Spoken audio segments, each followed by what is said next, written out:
Chemical kinetics. Chemical kinetics होता क्या है? केमिकल काइनेटिक्स क्या होता है?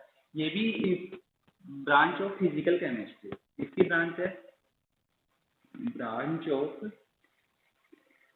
Physical chemistry.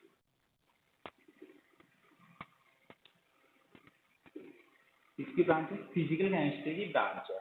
इसमें हम क्या करते हैं? Which deal the study of chemical reaction, speed of reaction, speed of reaction, speed की जगह रेट ऑफ रिएक्शन लिखा हुआ मिलेगा कि हमें यहाँ पे क्या करना है, किसी भी केमिकल की रेट की स्टडी करनी है कि वो कितनी स्पीड से हो रही है। दूसरी mechanism of reaction, mechanism of reaction, हम यहाँ पे क्या करते हैं, कोई भी रिएक्शन कैसे हो रही है, कितनी स्पीड से हो रही है, उसकी जो स्टडी करेंगे वो कौन सी केमिस्ट्री में करेंगे? केमिकल काइनेटिक्स में। तो किसकी ब्रांच है? फिजिकल केमिस्ट्री की ये ब्रांच है, फिजिकल केमिस्ट्री, या हम कह सकते हैं कि केमिस्ट्री की ही ब्रांच है। तो अब इसके बाद हमें कुछ पॉइंट पढ़ने हैं। ये समझ गए कि केमिकल काइनेटिक्स में हमें किसका अध्ययन करना है? रेट ऑफ रिएक्शन का और रिएक्शन की मैकेनिज्म का। अब rate of a chemical reaction की बात करें, rate of a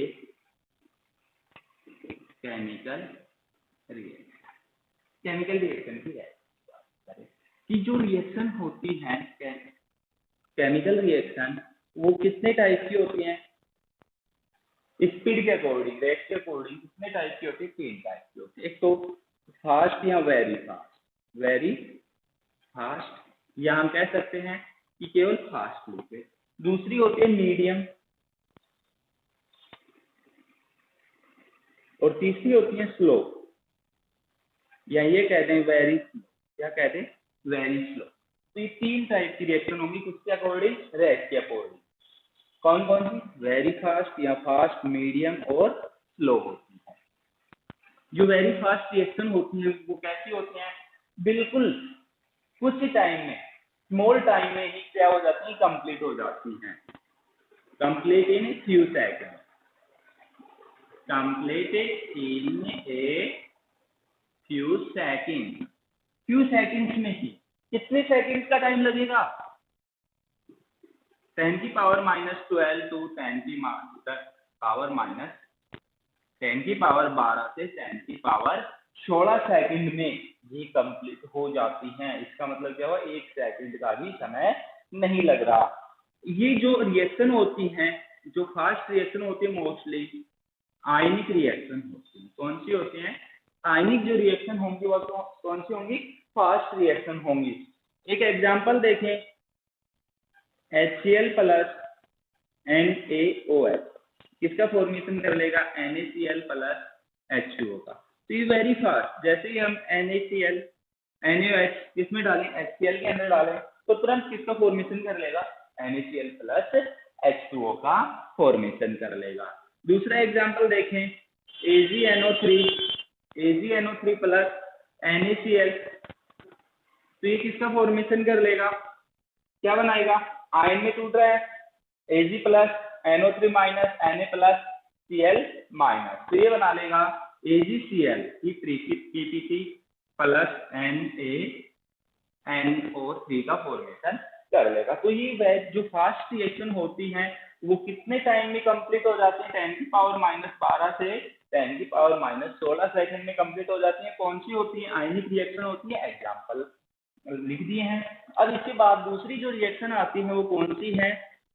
medium speed या मीडियम रेट की। ये क्या होंगी कि सम हावर या फ्यू हावर लिखते हैं, फ्यू हावर या हावर में कंप्लीट हो जाती है। कुछ ही घंटों में क्या हो जाती है?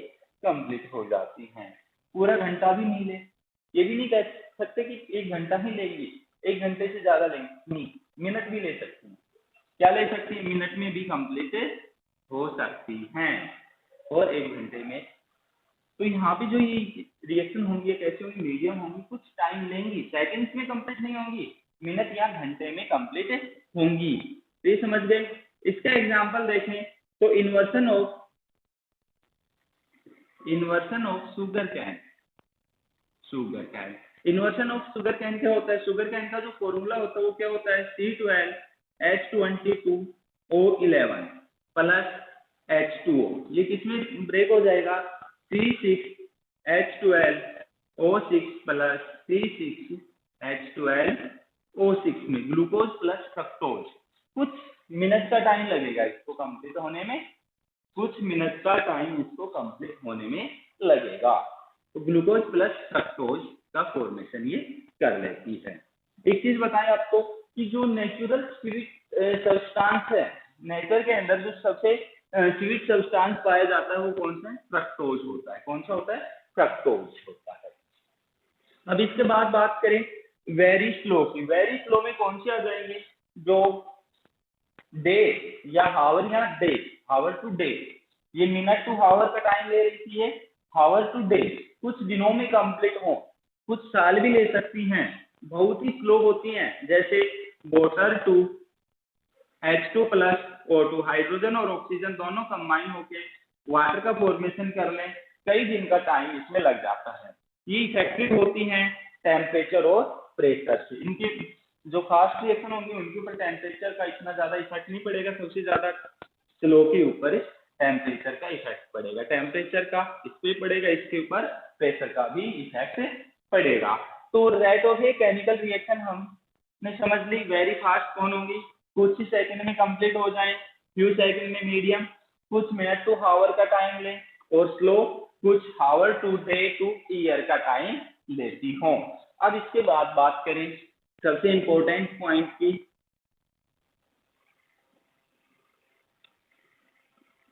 Rate of reaction. Rate of reaction, देखो एक जो भी रिएक्शन होती है उसमें एक तो रिएक्टेंट होता है और दूसरा कौन होता है? प्रोडक्ट। रिएक्टेंट से क्या उसका फॉर्मेशन होता है? प्रोडक्ट का। अब हमें ये पॉइंट समझना है, रिएक्टेंट से प्रोडक्ट।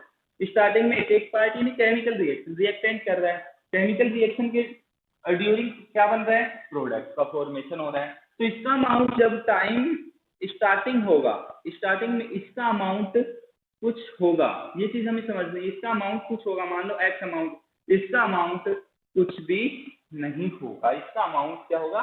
जीरो होगा, शून्य होगा।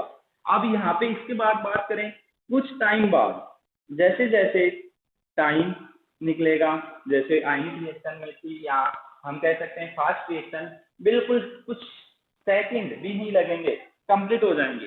तो टाइम के अकॉर्डिंग क्या हो जाएगा? इसकी कंसंट्रेशन, किसकी? रिएक्टेंट की कंसंट्रेशन डिक्रीज होने लग जाएगी और प्रोडक्ट की कंसंट्रेशन इंक्रीज होने लग जाएगी। इसका मतलब क्या हुआ? रिएक्टेंट से प्रोडक्ट का फॉर्मेशन होने लग गया। तो ये चीज आप समझ गए कि जब हमने कोई भी केमिकल रिएक्शन स्टार्ट करते हैं तो रिएक्टेंट का अमाउंट स्टार्टिंग में होता है, उसके बाद धीरे धीरे वो रिएक्टेंट किसमें कन्वर्ट होने लग जाता है? प्रोडक्ट में कन्वर्ट होने लग जाता है। किसमें कन्वर्ट होने लग जाता है? प्रोडक्ट में वो कन्वर्ट होने लग जाता है। अब प्रोडक्ट में कन्वर्ट हो रहा है तो इसका जो अमाउंट होगा वो तो क्या होगा? डिक्रीज होगा। प्रोडक्ट का फॉर्मेशन हो रहा है तो इसका अमाउंट क्या होगा? इंक्रीज होगा। तो ये दोनों चीजें हमने समझ ली है। अब जो बात है, मेन बात वो आती है कि इसकी रेट ऑफ रिएक्शन होती क्या है। हम यहाँ पे बात करें change the concentration, change the concentration of reactant and product. Reactant और प्रोडक्ट की क्या चेंज हो रही हो? कंसंट्रेशन चेंज हो रही हो according to time, according to time, या यहाँ पे कह सकते हैं यूनिट टाइम। किसके अकॉर्डिंग चेंज हो रही है? टाइम के अकॉर्डिंग। क्या? Change the concentration. यदि यहाँ पे रिएक्टेंट और प्रोडक्ट की जो कंसंट्रेशन चेंज हो रही है, किसके अकॉर्डिंग हो रही है? टाइम के अकॉर्डिंग हो रही है। किसके अकॉर्डिंग हो रही है? टाइम के अकॉर्डिंग हो रही है। तो यही क्या कहलाएगी? Rate of reaction. यही क्या कहलाएगी? Rate of reaction. तो ये चीजें हमने अच्छे से जान ली। अब इसको और ज्यादा एक्सप्लेन करें, हमारे पास एक ग्राफ से इसको रिप्रेजेंटेड करते हैं। यहाँ पे हमने जो स्टार्टिंग में लिया था वो क्या था? कंसंट्रेशन इस तरफ रिप्रेजेंटेड करते हैं, यहाँ पे ये लिया रिएक्टेंट, कौन लिया था, रिएक्टेंट को लिया। अब इसका अमाउंट ज्यादा है, जैसे जैसे टाइम क्या होगा उसके अकॉर्डिंग रिएक्टेंट का अमाउंट क्या होने लग जाएगा, घटने लग जाएगा। यहाँ पे प्रोडक्ट था, कौन था, प्रोडक्ट का कंसंट्रेशन बहुत ही कम थी। अब ये क्या होगा, धीरे धीरे इसका अमाउंट बढ़ने लग जाएगा। जैसे जैसे रिएक्टेंट की कंसंट्रेशन डिक्रीज होगी, प्रोडक्ट की कंसंट्रेशन इंक्रीज होगी। किसके अकॉर्डिंग हो रही है, टाइम। जैसे जैसे टाइम होगा वैसे एक टाइम ऐसा आ जाएगा न तो रिएक्टेंट का अमाउंट घटेगा न ही प्रोडक्ट का अमाउंट बढ़ेगा, न तो रिएक्टेंट का कंसंट्रेशन डिक्रीज होगी न ही प्रोडक्ट की। ये जो फेज कहलाती है ये इक्विलिब्रियम फेज कहलाती है। अब इसको हम लिख कैसे सकते हैं, rate of reaction equal to del C upon del T. यहाँ पे हमें पता चल गया कि जो कंसंट्रेशन, डेल का मतलब चेंज होता है, डेल का मतलब क्या होता है, change the concentration according to time या यूनिट टाइम। तो यहाँ पे रेट ऑफ रिएक्शन जो चेंज हो रही है, कंसंट्रेशन चेंज हो रही है, ये हम समझ गए हैं।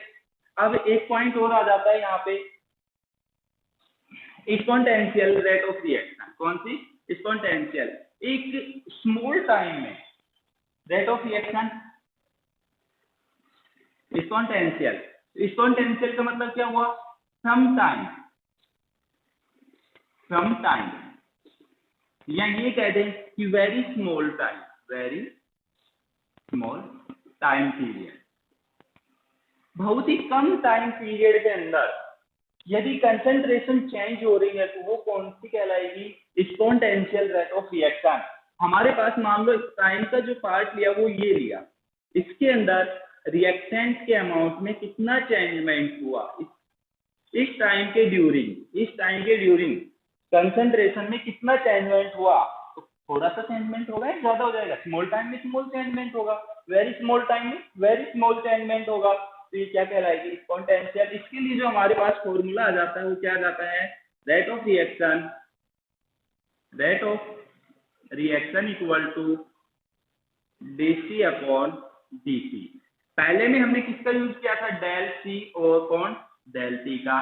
डेल का यूज कब करना है और डी का यूज, इस डेल का यूज कहाँ पे करना है, इसको भी डी नहीं डेल ही बोलेंगे। इसका यूज करना है लार्ज चेंजमेंट के लिए और इसका यूज करना है स्मॉल चेंजमेंट के लिए। तो यहाँ पे rate of reaction, exponential rate of reaction.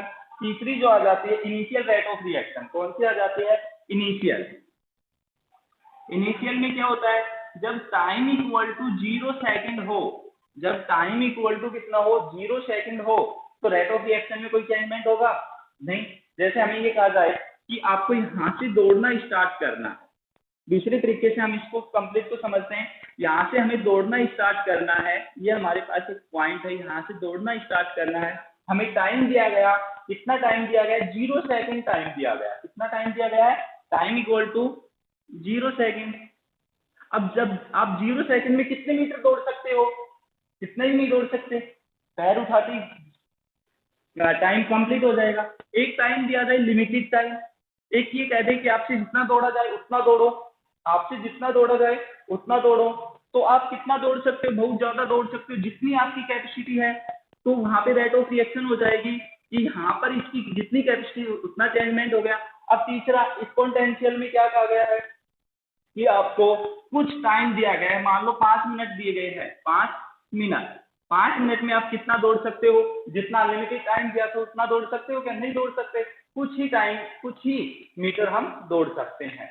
तो ये रेट ऑफ रिएक्शन ये आपको अच्छे से समझ में आ गई होंगी। कोई समस्या है तो कमेंट बॉक्स में कमेंट कीजिए ताकि हम उसका सॉल्यूशन आपको नेक्स्ट वीडियो में दे दें।